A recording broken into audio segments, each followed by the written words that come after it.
Olá, sejam muito bem-vindos a mais um episódio de Assemias, um lugar onde a palavra enlouquece, se tensiona e depois relaxa para você poder sentir melhor.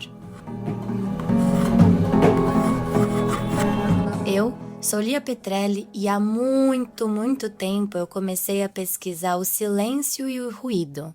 Mas isso você já deve ter notado pelos papos que eu sempre acabo trazendo aqui, né? O que isso tudo tem a ver com o episódio de hoje? Muita coisa, principalmente com o nosso corpo. Mas, como sempre, vamos começar do começo. O George Maltner, que é um artista que eu sou alucinada, tem um poema que diz assim: todo ser humano, mesmo sendo desumano, tem dois cérebros. Um que vive protegido pelos ossos do crânio e outro que habita o nosso intestino. Eis porque são tão misteriosos os nossos destinos. Hoje eu vou falar de duas palavrinhas meio esquisitas, mas que são extremamente importantes para a gente conversar um pouco sobre subjetividade.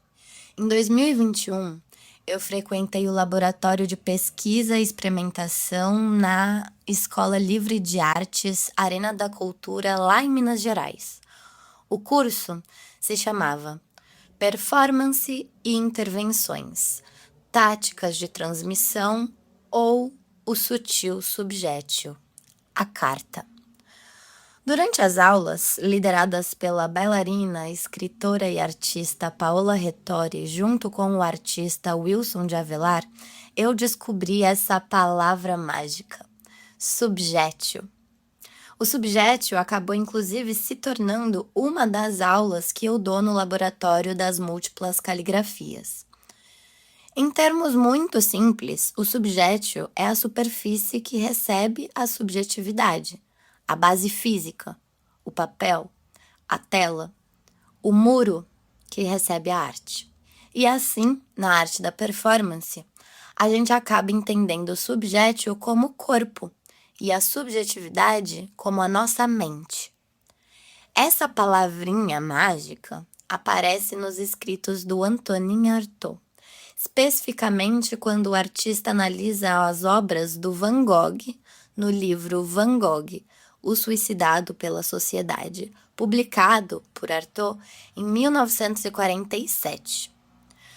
Para me ajudar a explicar isso tudo para vocês, eu estou usando uns trechos do início do artigo Subjétil e Alteridade, uma interpretação das diferenças dos materiais, da Luana Martins, de Arruda, e do Luiz Fernando Medeiros, de Carvalho.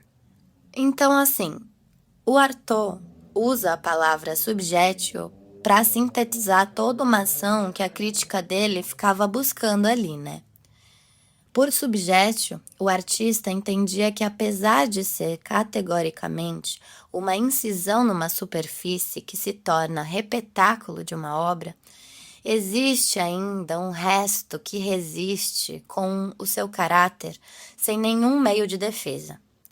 A tendência do subjétil é de se cristalizar e acaba por paralisar o que o artista chamava de força.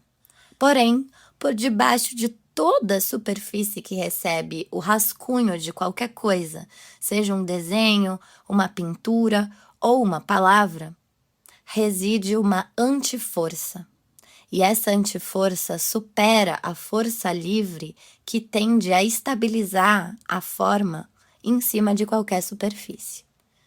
Contra essa tendência à estabilização do movimento dos rascunhos sobre a superfície das obras, o Artaud direcionou a sua ação, todas as suas ações, na verdade, para transfixar todo tipo de suporte, até liberar o subjétil da sua inércia oculta, ou seja, liberar o traço da sua forma escondida ou contida. Assim, o artista direciona sua atenção para esse gesto, porque o Artaud não respeitava a passividade alienada do subjétil. Então, Vamos lá, eu usei um monte de palavra difícil, eu sei, me desculpem. Muito resumidamente, Antonin Artaud, que era francês, foi um multiartista, digamos assim, né? Ele era poeta, ator, diretor e teórico de teatro. Ele foi uma figura-chave do surrealismo. Ele é, inclusive, o criador do Teatro da Crueldade, onde ele propunha uma revolução na cena teatral ocidental, focando principalmente no impacto sensorial das suas obras, fisicamente e emocionalmente. E quando ele fazia isso, ele ia contra o teatro racionalista, né? Ou seja, basicamente, o teatro moderno foi diretamente influenciado pelos escritos escandalosos do cara, né? Todas as suas propostas de loucura, entre muitas aspas. Para fazer essa revolução bem direta aos sistemas da época, o Artaud mantinha uma relação muito íntima com os cadernos que ele escrevia. E ali nesses cadernos, ele forcejava a libertação do enquadramento da forma. Ele tornava esse subjécio, ou seja, o próprio caderno, em uma coisa que ia para além de um objeto, né? A esses cadernos, ele dava o nome de caserna. E essa palavra significa alojamento ou habitação de soldados dentro de um quartel, uma fortificação ou base militar. E aí ela se refere também à própria vida militar e todas as regras super rígidas. A partir daí, tudo começa. Tudo se movimenta segundo outras regras, que não são domesticadas pelos olhos, nem pelos saberes, nem pelas percepções e nem pelo que é visível. E nesse tal livro, onde ele explica o subjétil através das obras do Van Gogh, ele usa esses termos justamente para explicar que o silêncio do nosso olhar nos conecta diretamente com essa força que o Van Gogh já tinha dentro dele. Ou seja, o Van Gogh, através do subjétil, faz a gente captar a subjetividade dele, as pinceladas, os gestos, todas essas formas enlouquecidas, que nos conecta justamente com essa subjetividade interna, invisível e muito nossa, né? Eu falei que o silêncio tinha tudo a ver com o nosso corpo. Espero que esteja tudo bem até aqui, porque eu expliquei muito mais ou menos o que é esse sutil subjétil que vai continuar guiando a gente ainda por um tempinho. Beleza, lá na aula de performance e intervenção, o Wilson propôs pra gente um exercício muito simples para entender esse subjétil a partir do nosso corpo. Ele falou assim: a gente vai equilibrar uma folha e um lápis em cima da nossa cabeça. E aí a gente vai ver o que sai. Automaticamente todo mundo começou a perguntar como que esse equilíbrio ia acontecer. E, impassivelmente, Will deu de ombros e falou: ah, vocês que se virem, né? O subjétil já é o corpo de vocês. É ele que tá embaixo da folha de papel. Parece doideira, mas não é. Todo tipo de experimentação acabou surgindo desse exercício e muitos questionamentos também. Se o meu corpo é o subjétil, o lápis não precisa marcar a folha com uma incisão para que ele trace um caminho, mesmo que seja invisível. Se eu escolho deixar o lápis deitado, ele rola pela minha cabeça e o meu corpo sente essa marca, mesmo que ela não se inscreva diretamente a partir de um traço que eu veja. O meu corpo já sentiu aquele traço.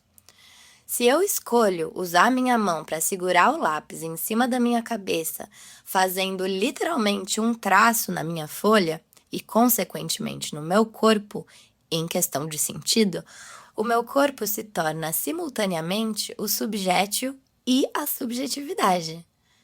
Deu para sacar? Tá, assim eu fui descobrindo que o silêncio não existe e isso fez, assim, um boom na minha cabeça. Eu, inclusive, tenho uma tatuagem no meu braço esquerdo que tá escrito Sound of Silêncio e que todo mundo acha que é por causa daquela música, né? Mas não é por isso. Eu, nessa toada maluca de pesquisa sobre o silêncio, cheguei na casa de um amigo que estava começando a tatuar, vi esse escrito e falei: ah, eu quero esse. Porque poeticamente, só de eu traçar essa forma no meu braço, eu já tiro o silêncio da sua própria inércia. Ainda mais quando eu faço isso de forma permanente no meu corpo, sabe? E aí que o olhar das pessoas na rua também se descola do silêncio. Também poeticamente, é lógico, essa tatuagem gera conversa. Ou, no mínimo, quando as pessoas batem o olho, elas lembram da música e o silêncio segue sendo inexistente, num ciclo infinito. Eu acho muito interessante e instigante pensar e viver dessa forma, né? Desobedecendo às ordens impostas pelos sistemas do mundo. Alterar a nuance, que parece óbvia, tem muito a ver com os nossos cadernos e os nossos diários. Ainda na análise do Artaud, ele traz uma coisa muito linda que provavelmente vai nos ajudar a fazer um link entre essa ideia do diário com o que vem a seguir. Ele escreve que a pintura do Van Gogh está sempre em gestação na ponta do pincel. Olha que coisa linda! Ele escreve assim: a ponta gira, a ponta enlouquece o subjeto inerte na tela e do olho que percebe dentro de molduras já formatadas pela cultura, sai do quadro, sai do esperado, sai da caserna. Van Gogh nos mostra como a composição de um monumento pode conter os signos do real, sem, no entanto, compor esse real. E a mesma coisa acontece com os nossos diários. Ali dentro, a escrita passa a ser uma nova linguagem. Ela vira um gesto físico externo e extremo. Se o papel não aguenta o que a gente carrega, ele é perfurado. Se a linguagem não dá conta do que a gente diz, ela é quebrada. O corpo então transborda, ele marca o suporte, ele sente a lágrima, ele recebe o vinho, o café derramado, a mão mancha de tinta e deixa o rastro das nossas digitais numa folha em branco. O Artaud nos ensina a não querer representar o corpo, e sim fazer o nosso corpo passar para o papel. E como isso é possível se não for feito inteiramente a partir da nossa própria entrega? Pois é, quando eu comecei a trabalhar com a escrita diarística, eu nem sabia que já tratava o caderno como uma extensão do meu corpo. Eu escrevi ali para não esquecer. A minha linguagem não era perfeita. Ela não tinha uma forma concreta que seguia regras. Dependia sempre do jeito que eu estava me sentindo naquele momento em que eu escrevia. Muito por isso também eu me interessei pela escrita sêmica, que faz justamente o traço se enlouquecer e libertar a forma de algo que não tem forma mesmo. A folha, o tecido, o chão, a parede se tornam a própria continuação do sentimento, que é por natureza completamente subjetivo. Eu sinto que eu fui uma criança de sorte e eu pude aprender isso tudo desde pequena. Por isso, talvez para mim tenha sido muito natural ir atrás desses assuntos na minha vida profissional. A minha mãe é professora de criança e quando eu ainda era muito pequenininha, ela percebeu que eu adorava rabiscar as coisas por aí e ela me propôs o seguinte acordo: a gente ia fazer uma marca das minhas mãos com tinta na parede. Daí, das linhas das minhas mãos para baixo, eu podia rabiscar as paredes do meu quarto o quanto eu quisesse, como eu quisesse, usando qualquer material que eu quisesse. Então eu fiz questão de ficar bem na pontinha do pé mesmo, porque eu queria ter mais espaço. Ai, eu lembro até hoje dessa cena. Então, desde muito nova, eu fui influenciada pela minha mãe a utilizar o meu corpo como um parâmetro para descobrir ali o meu mundinho subjetivo. E foi assim durante muitos anos. Eu acho que, sei lá, até o nono, primeiro colegial da escola, eu tinha as minhas paredes como extensão desses meus diários, que conforme foram acompanhando o meu crescimento, se tornaram mais do que diários e cadernos. Eles foram virando livros de artista, livros objetos, obras completas. E revendo agora todos eles para contar para vocês dessa organização interna que se parece mover por todo mundo que tem apreço pela escrita, os meus diários eles vão se misturando entre estudo técnico, confissão, devaneio, conto, crônica, lista de compra, conta de banco, rascunho de obra. Ou seja, os meus diários, os meus cadernos, são uma bagunça visual que acompanham a minha subjetividade. Mas isso não é uma coisa particular minha, muito pelo contrário, passa por muita gente. Eu fiquei realmente interessada em saber mais sobre as organizações dos diários, dos cadernos de outras pessoas que não eram meus, e aí eu abri uma chamada para os ouvintes enviarem alguns relatos sobre essa relação que é sempre muito íntima. E eu vou ressaltar aqui que essa ideia não foi minha, quem me deu essa ideia foi o João Bessa, que vocês vão escutar daqui a pouquinho também, porque, claro, né, eu mandei para ele participar. Porque ele falou assim um dia pra mim: nossa, seria muito interessante um episódio onde as pessoas falassem sobre a construção do caderno delas. E isso ficou incubado na minha cabeça, tanto que ele nem lembrava. Quando eu falei pra ele que a ideia era dele, ele falou: sério? Mas enfim, eu adorei saber um pouco mais de como a mente de outras pessoas opera. E aí aqui fica o convite para você compartilhar nos comentários sobre o seu processo, se você quiser. Será que todo mundo que registra usa a ordem cronológica? Será que todo mundo se preocupa com data, horário, palavra certa? Será que todo mundo que registra faz isso diariamente ou vem de uma forma mais livre, percebendo quando o corpo tem necessidade de anotar? E será que todo mundo que registra prefere a mídia física? Ou tem gente que escreve no digital? E será que nesses cadernos tem mais palavra ou mais desenho? Vamos lá. O André Fernandes me mandou o relato dele por escrito. E ele me contou que ele conheceu as Semias através de um evento cultural que trouxe o meu trabalho lá para dentro. O organizador tinha feito um curso meu e apresentou a escrita sêmica para quem estava participando. Gente, eu amo saber essas coisas. Por favor, me contem, porque eu nunca imagino de onde que as pessoas me conhecem, aonde que o meu trabalho tá chegando. Isso é muito importante para dar um gás a mais, né? Mas tudo bem, vamos lá. O André escreveu exatamente assim: olá, eu sou o André de Santa Bárbara do Oeste, em São Paulo. De maneira geral, escrevo conforme as lembranças dos dias vão aparecendo. Tento seguir na divisão manhã, tarde e noite, mas as memórias não se importam muito com essa lógica linear. Não tenho preocupação com datas ou horários. Já em relação ao uso das palavras corretas, acabo prestando mais atenção. Por favor, não me pergunte o que seria uma palavra correta ou incorreta. Os meus registros são esporádicos. Normalmente são frutos de desassossegos. Existe uma necessidade de exorcizar, de anotar, de colocar para fora de mim. Essa vontade não é diária. Outros momentos que sinto forte necessidade de anotar é quando as percepções estão caóticas. Aí anoto para ver o caos e navegar nele. Eu prefiro escrever em mídias físicas.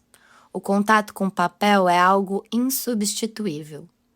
Nos meus cadernos prevalecem as palavras, mas os desenhos também existem. Às vezes tenho ambos na mesma página.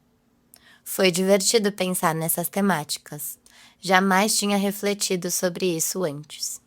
Obrigado pela leitura, Lia. André, eu é que tenho que agradecer pelo seu interesse em participar do programa e por ter tirado um tempinho, né, para me escrever. Eu tenho tentado diversificar ao máximo as possibilidades de troca, porque elas também sempre me ensinam muito.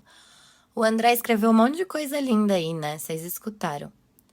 Agora vamos escutar um pouquinho o João Bessa, dono dessa ideia magnífica, que eu tenho que confessar para vocês que eu fiz meio correndo, porque as ideias aparecem assim na minha cabeça, sem muito planejamento, e eu só faço, só vou com a onda, como dizem por aí. E ele acabou mandando ontem à noite, e eu preciso entregar esse áudio hoje. Então eu tô fazendo alguns inserts aqui para encaixar, obviamente, o depoimento dele. Então vamos escutar o que ele disse. Oi, oi, eu sou o João Bessa, eu sou poeta, sou compositor. Hoje eu moro no Rio de Janeiro e queria participar do Acemias, né? Bem, o hábito de escrever em diários me acompanha desde da minha pré-adolescência. Eu acho que foi ali pelos 11, 12 anos que eu comecei a criar esse hábito que logo se tornou uma necessidade, sim. Então, respondendo a uma das perguntas de provocação, né? Eu sinto sim que o meu corpo tem necessidade da escrita, porque se tornou a minha principal forma de comunicação, né? E no começo, até mesmo agora, mas em outra medida, tinha também um fator do desabafo que era muito importante, assim.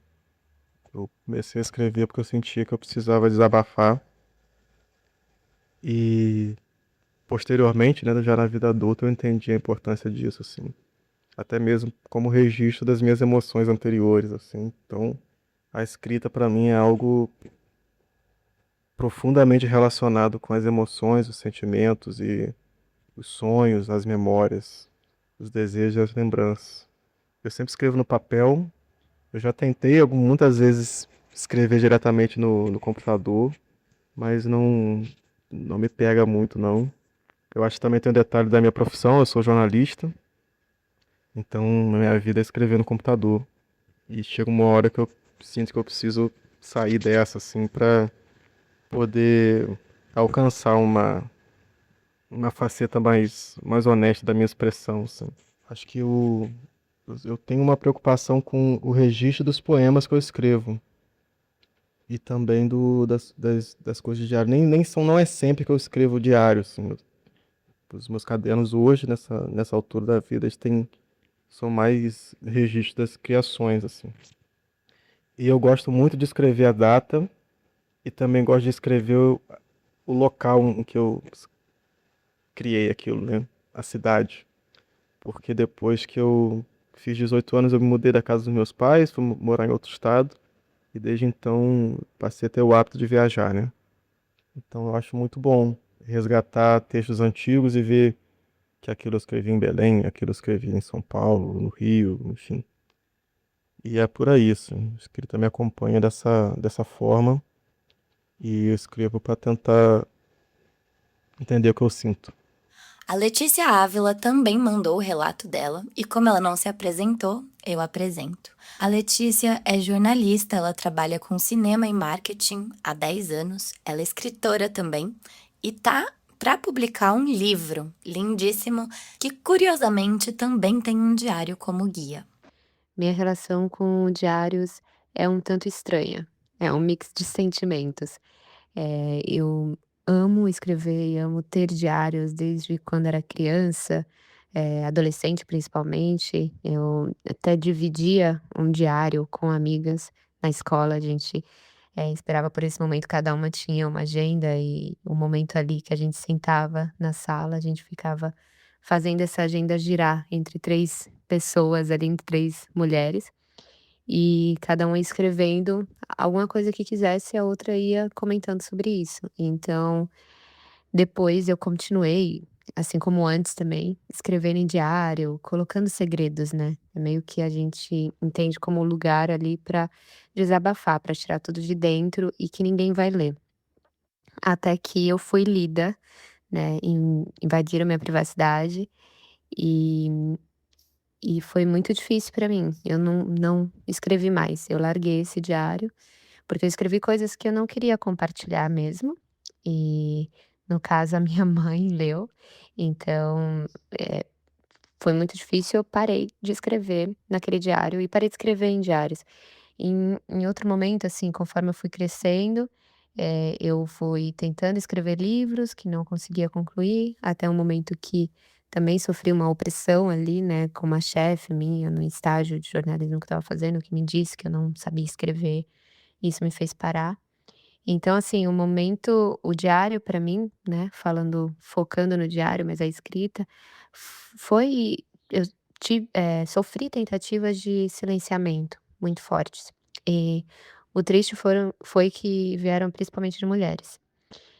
E então, agora hoje, eu com 32 anos, tenho uma filha de 1 ano, e desde antes dela nascer, né, quando eu descobri que eu estava esperando por ela, eu comecei a escrever um diário para ela. Então é um diário onde eu conto, falo sobre ela, falo sobre meus sentimentos, por ela, falo o desenvolvimento dela, conto que idade ela tá, o que que ela aprendeu, o que que eu vi, eu conto até às vezes o que eu estou assistindo, para quem sabe lá no futuro ela ver e falar: "Pô, vou assistir também", ou que interessante pelo menos.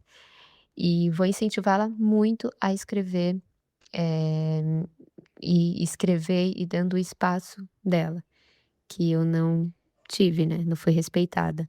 Então é algo muito importante para mim ter um diário, mas respeitar o diário, respeitar a privacidade da outra pessoa, o espaço da outra pessoa, quem ela é ainda mais importante. Isso torna a nossa relação com o diário, ainda melhor. Outra pessoa que me mandou o relato, que na verdade foi um convite meu diretamente para ele, foi o Pedro Prado, que quando eu contei para ele sobre o tema do podcast, ele começou a me contar sobre as construções dos cadernos dele e eu achei incrível.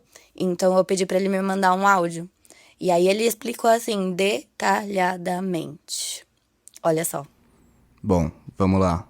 Eu sou o Pedro Prado, eu sou músico, designer, ilustrador, compositor, e eu tô aqui para falar de 2 cadernos que eu fiz.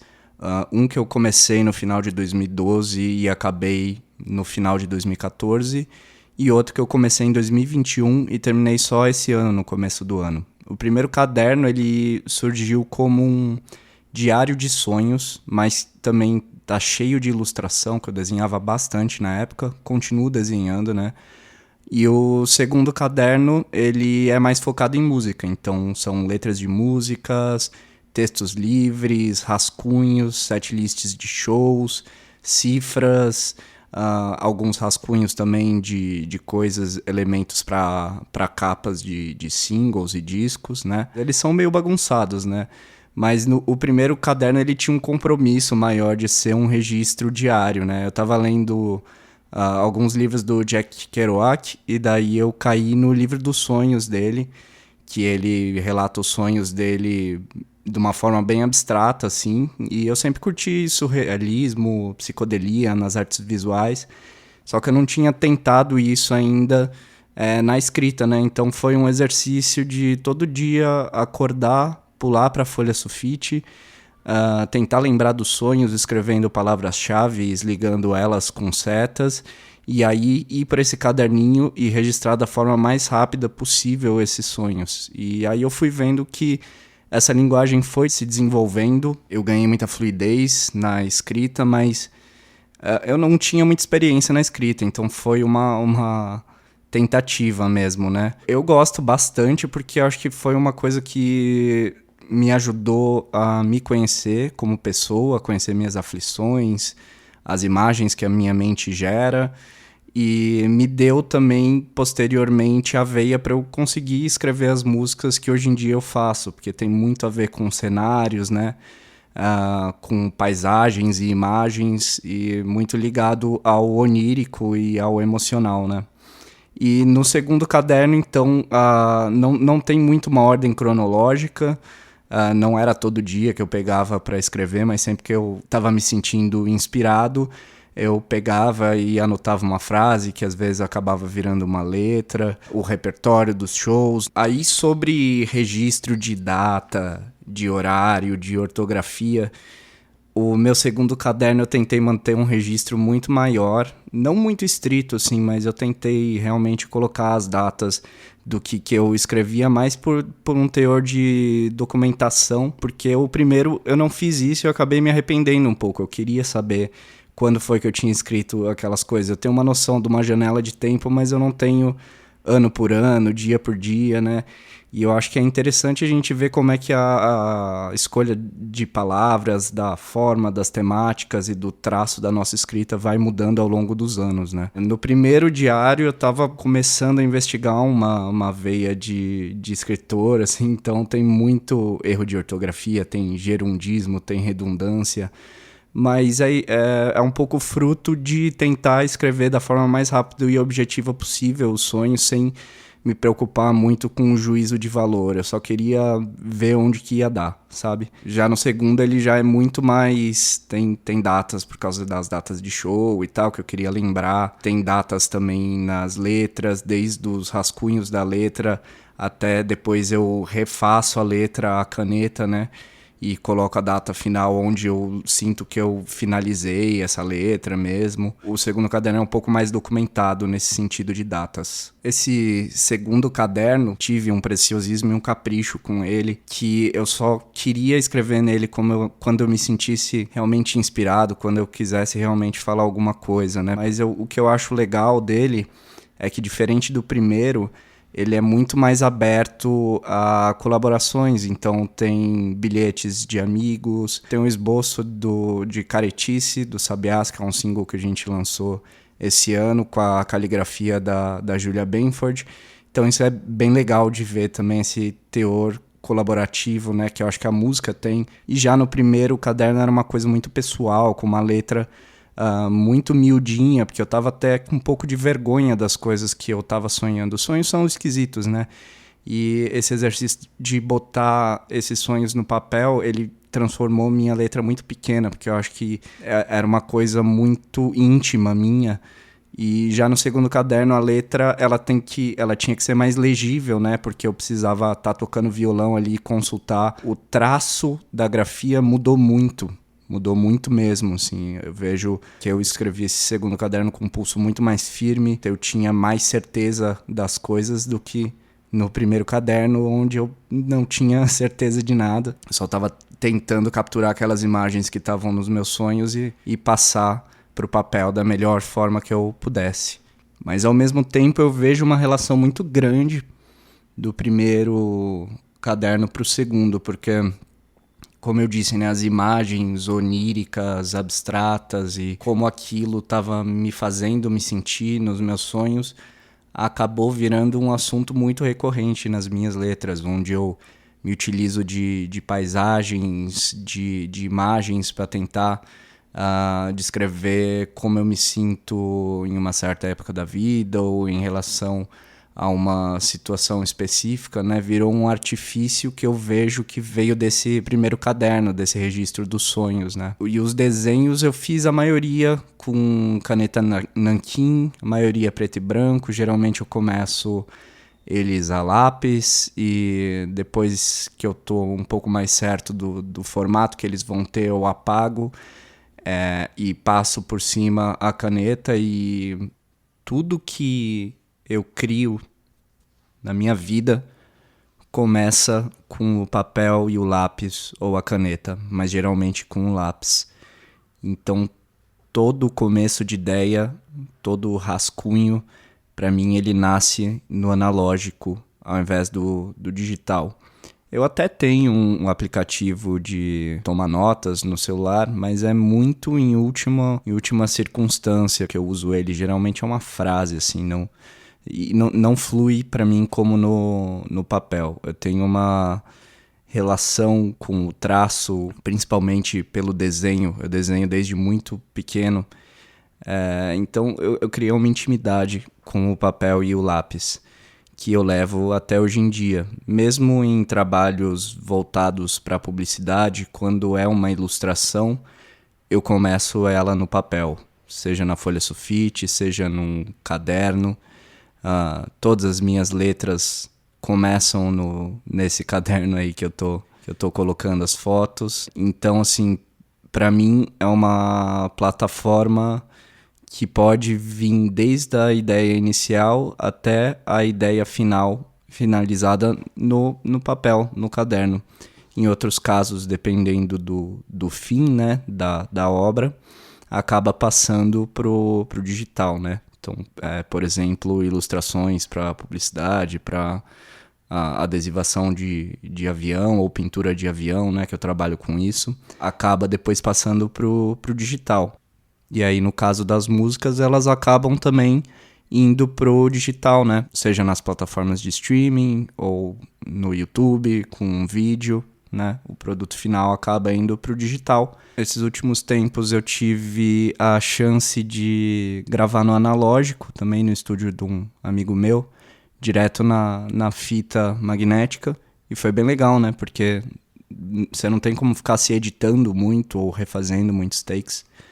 Mas também o resultado final acaba indo pro digital, né? Para as plataformas. Mas bom, acho que eu já falei pra caramba. Então, vou finalizar aqui. Queria agradecer a Lia pelo convite. Eu venho acompanhando o podcast nos últimos meses e acho interessantíssimo e gosto muito dos programas. Então, convido vocês a escutarem os outros episódios. E obrigado por abrir esse espaço para eu poder mostrar um pouquinho do que eu faço e o que se passa dentro da minha cabecinha inquieta. É isso. Tchau, tchau. Coisa boa, né? Ouvir da própria pessoa um processo tão íntimo assim. Obrigada, Pedro. E escutem as músicas dele, do Sabiás, que são muito lindas e têm uma autenticidade muito incrível.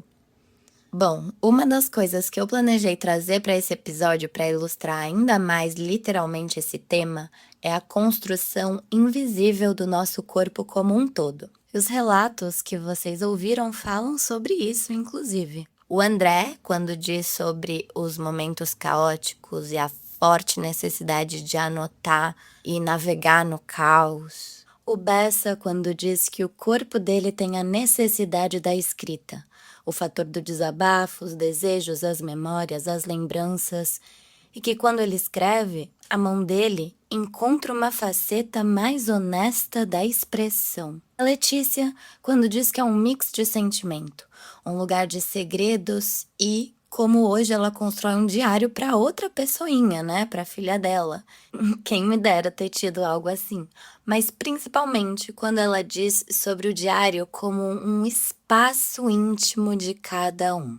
E o Pedro, quando disse que no primeiro caderno a letra dele era bem pequenininha, por certa vergonha de escrever o que estava sonhando, mas que todo esse exercício de abrir a intimidade, primeiro como algo bem pequeno, para depois, no segundo caderno, expandir o tamanho para mostrar para o mundo essas construções de pulso firme, inclusive, ele fala, né? Como todas essas imagens oníricas e abstratas acabaram guiando as letras das músicas dele. Isso é muito massa, porque quando a gente escreve diretamente no caderno, a gente ativa uma sensibilidade ainda mais íntima. A gente torna o nosso corpo ativo. Isso não é à toa. A gente tem um mecanismo orgânico aqui dentro do nosso corpo que torna tudo isso possível. As fáscias. As fáscias são um tecido conjuntivo que percorrem o nosso corpo todinho, envolvendo os nossos músculos, os nossos ossos, os nossos órgãos. São elas que conectam as estruturas entre si e criam uma espécie de rede contínua por dentro da gente, construindo, uma trama literalmente viva. Durante muito tempo, o nosso corpo foi pensado de forma fragmentada. Músculo aqui, osso ali, cabeça aqui, coração acolá. E as fáscias mudaram essa lógica, né? Quando descobriram que elas existiam. Porque elas funcionam como um campo contínuo de sensação. São as fáscias que fazem tudo se comunicar com tudo, basicamente. Elas são responsáveis por fazer do nosso corpo uma superfície sensível, responsiva e não passiva. Elas fazem com que o nosso corpo seja o subjétil mais fiel que a gente pode encontrar. Para resumir diretamente, as fáscias produzem os arrepios. Um leve toque reverbera e causa frio na barriga. Uma tensão emocional se fixa no corpo tipo uma cicatriz, uma marca. Um pequeno gesto pode reorganizar tudo.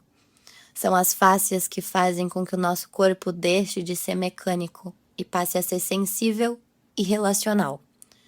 Se a gente pensar nas fáscias como uma linguagem em si, coisa que eu gosto muito de fazer, a gente pode perceber que elas registram as nossas experiências. Elas guardam padrões de movimento e respondem ao toque, ao ritmo, à respiração. Elas são tipo uma escrita interna do nosso corpo. Não uma escrita de palavras, é claro. Uma escrita de tensão, de fluxo, de memória física.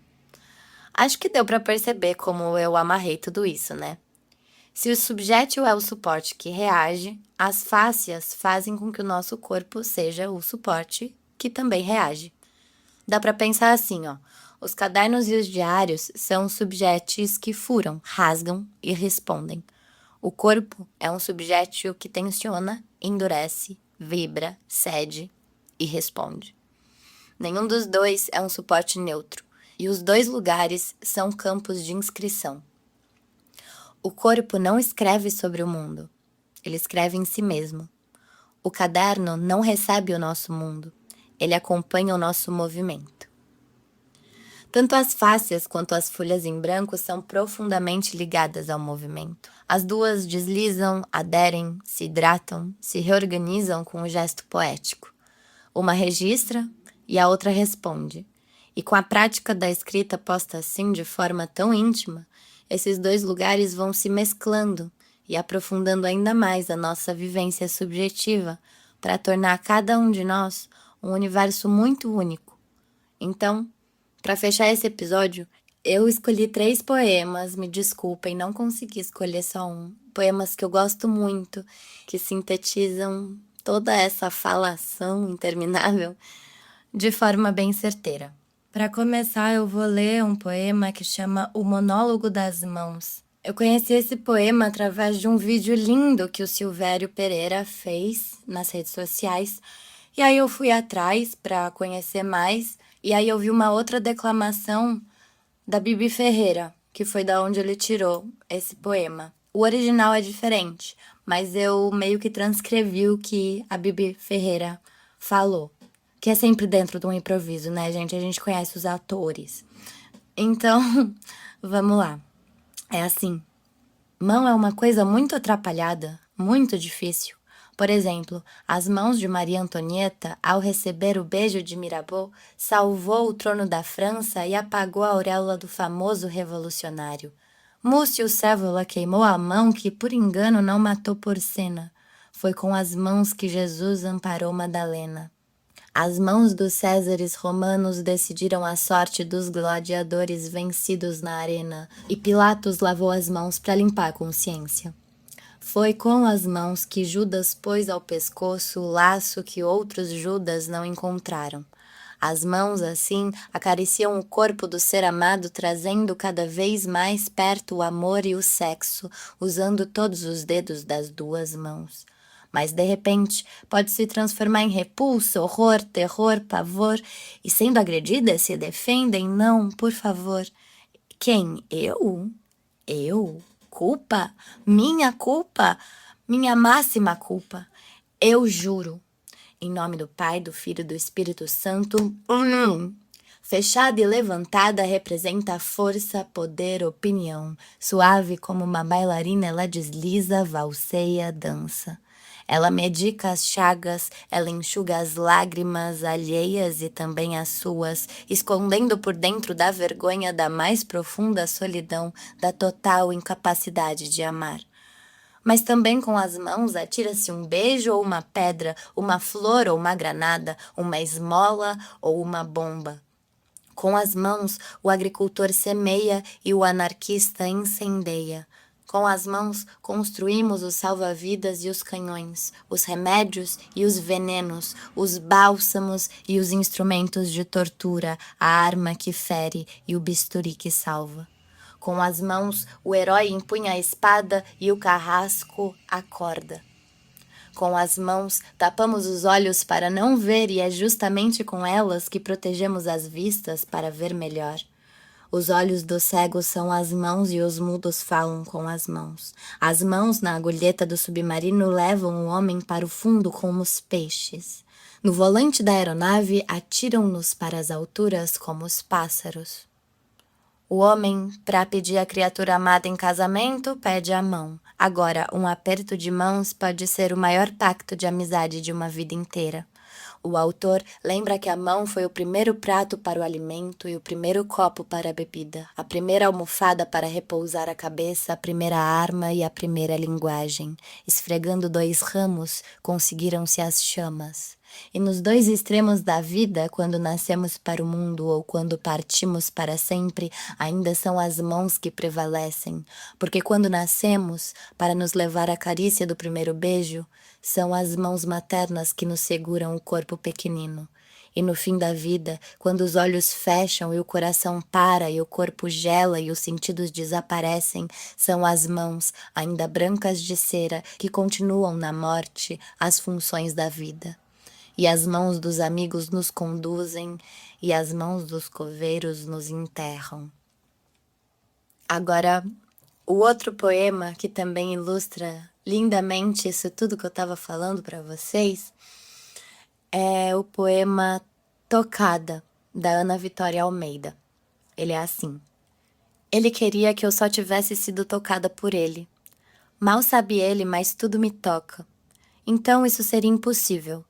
Sou tocada por gente que não conheço, por palavras em livros que escorrem pelo meu corpo, por filmes que fazem meus olhos brilharem, por personagens que parecem melhores amigos, ou aqueles que eu gostaria de conhecer. Aqueles que me fazem lembrar de quem conheço. Sou tocada por crianças que me fazem lembrar da infância, do que eu falaria para mim mesma se pudesse voltar no tempo e me reencontrar. Sou tocada pelas letras de música, que parece que escrevi, que parece que sou eu conversando com o que vivi. Pela janela do carro sendo aberta, enquanto eu canto meu coração fora.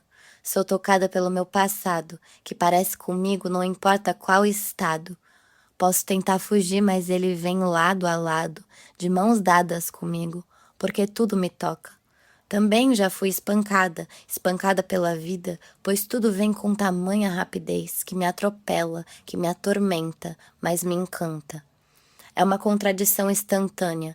Minha salvação é meu abismo, minha maior qualidade é meu defeito. Ter marcas me diz onde eu fui, quem sou e aonde eu devo ir. Então, meu amigo, desculpa, mas a minha única adrenalina nunca poderia ter sido só você. Bom, esse aqui então é da Viviane Mosé, que eu amo muito, que se chama A Palavra Não Sabe o que Diz. É assim. Eu queria dizer uma coisa que eu não posso sair dizendo por aí. É que eu tenho medo que as pessoas desequilibrem de si, que elas caiam delas mesmas quando eu disser. Eu descobri que a palavra não sabe o que diz. A palavra delira. A palavra diz qualquer coisa. A verdade é que a palavra nela mesma, em si própria, não diz nada. Quem diz é o acordo estabelecido entre quem fala e quem ouve. Quando existe acordo, existe comunicação. Quando esse acordo se quebra, ninguém diz mais nada, mesmo usando as mesmas palavras. A palavra é uma roupa que a gente veste. Uns usam palavras curtas, outros usam roupas em excesso. Existem os que jogam palavras fora. Piores são os que usam em desalinho. Uns usam palavras caras, outros ostentam palavras raras. Tem quem nunca troca, tem quem usa dos outros. A maioria não sabe o que veste. Alguns sabem, mas fingem que não. E tem quem nunca usa a roupa certa para a ocasião. Tem os que se ajeitam bem com poucas peças. Outros se enrolam em vocabulário de muitas. Tem gente que estraga tudo que usa. E você? Quais palavras você veste? E aí, eu fiz uma receita. Se a palavra é roupa, eu falei, mas a palavra tá suja demais. A gente usa as mesmas palavras o tempo inteiro. As palavras estão engorduradas. Então eu falei, receita para lavar a palavra suja. Mergulhar a palavra suja em água sanitária. Depois de 2 dias de molho, coarar ao sol do meio-dia. Algumas palavras, quando alvejadas ao sol, adquirem consistência de certeza. Por exemplo, a palavra vida. Existem outras palavras, e a palavra amor é uma delas, que são muito encardidas pelo uso. O que recomenda é esfregar e bater insistentemente na pedra, depois enxaguar em água corrente. São poucas as que resistem a esses cuidados, mas existem aquelas. Dizem que limão e sal tira sujeira difícil, mas nada. Toda tentativa de lavar a piedade foi sempre em vão. Agora, nunca vi palavra tão suja quanto perda. Perda e morte, na medida em que são alvejadas, soltam um líquido corrosivo, que atende pelo nome de amargura, que é capaz de esvaziar o vigor da língua. O aconselhado, nesse caso, é mantê-la sempre de molho, em um amaciante de boa qualidade. Agora, se o que você quer é somente aliviar as palavras do uso diário, pode simplesmente usar sabão em pó e máquina de lavar. O perigo nesse caso é misturar palavras que mancham no contato umas com as outras. Culpa, por exemplo. A culpa mancha tudo que encontra e deve ser sempre alvejada sozinha. Outra mistura pouco aconselhada é amizade e desejo, já que desejo, sendo uma palavra intensa, quase agressiva, pode, o que não é inevitável, esgarçar a força delicada da palavra amizade. Já a palavra força cai bem em qualquer mistura. Outro cuidado importante é não lavar demais as palavras, sob o risco de perderem o sentido. A sujeirinha cotidiana, quando não é excessiva, produz uma oleosidade que dá vigor aos sons. Muito importante na arte de lavar as palavras é saber reconhecer uma palavra limpa. Conviva com a palavra durante alguns dias. Deixe que se misture com seus gestos, que passeie pela expressão dos seus sentidos. À noite, permita que se deite, não ao seu lado, mas sobre o seu corpo. Enquanto você dorme, a palavra, plantada em sua carne, prolifera em toda a sua possibilidade. Se puder suportar essa convivência até não mais perceber a palavra dela, então você tem uma palavra limpa. Uma palavra limpa é uma palavra possível. E assim, eu me despeço, desejando que você enlouqueça o subjétil. Obrigada por me escutar até aqui. Mês que vem, a gente se fala mais uma vez. Um beijo. Esse programa foi gravado às pressas no meu quarto ateliê. A direção, roteiro, captação é tudo meu. A trilha sonora é de Felipe Ignatius. A distribuição e o apoio é da Function FM e sua, se você quiser me ajudar.